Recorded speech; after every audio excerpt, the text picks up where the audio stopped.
Dinas Kesehatan Kota Palembang berupaya mencegah penularan penyakit difteri pada anak usia 1 tahun sampai dengan 19 tahun dengan melakukan imunisasi massal atau ORI difteri dengan sasaran utama anak-anak.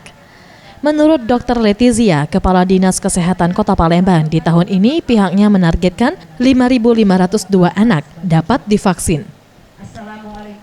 Untuk mencapai hal tersebut, pihaknya akan melakukan sosialisasi ke puskesmas, posyandu, rumah sakit, dan sekolah agar program tersebut dapat berjalan yang dilakukan secara gratis. Secara bertahap kita dapat dari pusat melalui Dinas Kesehatan Provinsi Sumatera Selatan. Untuk imunisasi masanya kapan Bu akan dilaksanakan? Sudah mulai. Sudah mulai. Kira-kira berapa sekolah yang sekarang di sini untuk ada sekolah, puskesmas, rumah sakit bisa dilaksanakan. keseluruhan dari seluruh Posyandu bisa juga. seluruh kecamatan di Kota Palembang? Iya. Targetnya berapa Bu? Targetnya 5.502 anak umur 1 sampai 19 tahun.